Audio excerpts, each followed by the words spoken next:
Hindi class में आप सभी लोगों का स्वागत है। बच्चों, आज हम कक्षा 10 में अग्र पूजा खंड काव्य, जिसे पंडित राम बहोरी शुक्ल जी ने लिखा है, इस खंड काव्य का सारांश इस वीडियो में पढ़ने वाले हैं। तो जो सारांश हम लोग पढ़ेंगे, तो जितने इसके सर्ग हैं, सर्ग के हिसाब से हर सर्ग का अलग अलग सारांश पढ़ेंगे।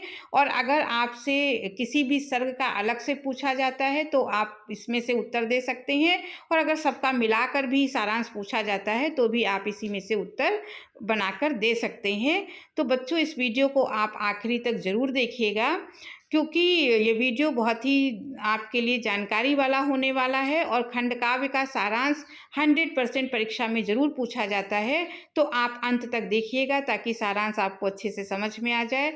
और अगर आप इस तरह के और भी नए नए वीडियो पाना चाहते हैं तो चैनल को सब्सक्राइब कर लीजिएगा। आपके लिए लगातार ऐसे वीडियो बनते रहेंगे और आपको मिलते रहेंगे। तो आप कक्षा 10 की प्लेलिस्ट भी बच्चों बनी हुई है, उसमें बहुत सारे टॉपिक पड़े हुए हैं।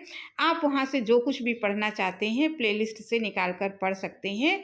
तो अब हम लोग खंड काव्य का सारांश शुरू करते हैं। ये अग्र पूजा खंड काव्य है, जिसका प्रथम सर्ग है पूर्वाभास। दुर्योधन ने पांडवों को मारने के लिए अनेकानेक षड्यंत्र रचे थे। लाक्षागृह भी उनमें से एक था, परंतु सभी पांडव लाक्षागृह से सुरक्षित बच निकले। दुर्योधन इस सत्य से अनजान था। ब्राह्मण वेश में अर्जुन ने द्रौपदी को स्वयंवर में जीत लिया। जब पांडवों की सच्चाई दुर्योधन को पता चली तो वह जल उठा। वह पुनः पांडवों के विनाश के बारे में सोचने लगा। धृतराष्ट्र ने सबकी सलाह से पांडवों को आधा राज्य देने का निश्चय किया।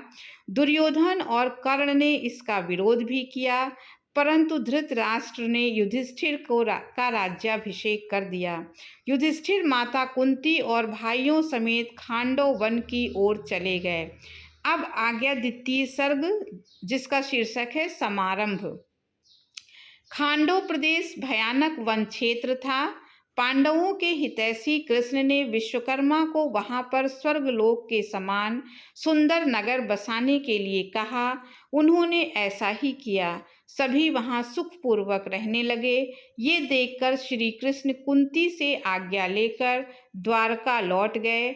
जाते जाते उन्होंने युधिष्ठिर को प्रजाहित में शासन करने की सलाह दी। श्री कृष्ण के आदेशानुसार युधिष्ठिर कर्तव्य परायणता, उदारता एवं धर्म के अनुसार राज करने लगे। उनके राज में प्रजा सुखी थी। सभी अपने अपने कर्तव्यों का पालन करते थे। अब अगला है तृतीय सर्ग, जिसका शीर्षक है आयोजन। द्रौपदी के 5 पति थे। पांडवों ने ये विचार कर कि नारी के लिए कहीं भाइयों में झगड़ा ना हो जाए, तो नारद की सलाह से ये नियम बनाया गया कि द्रौपदी बारी बारी से 1-1 वर्ष तक प्रत्येक पांडु पुत्र के साथ रहे। इस बीच अगर कोई दूसरा पति उन्हें देखेगा तो 12 वर्ष तक वन में रहना होगा। अर्जुन द्वारा ये नियम भंग करने पर उन्हें 12 वर्ष तक वन में रहना पड़ा। इसी दौरान कृष्ण की बहन सुभद्रा से उनका विवाह हुआ। पांडु की इच्छा थी कि पांडव राजसूय यज्ञ करें, लेकिन कृष्ण ने कहा कि जरासंध का वध किए बिना राजसूय यज्ञ नहीं हो सकता। भीम मल्लयुद्ध में जरासंध का वध कर देता है। राजसूय यज्ञ की तैयारियां प्रारंभ हो गईं। सभी को निमंत्रण भेजा जाने लगा। अब आया पंचम सर्ग।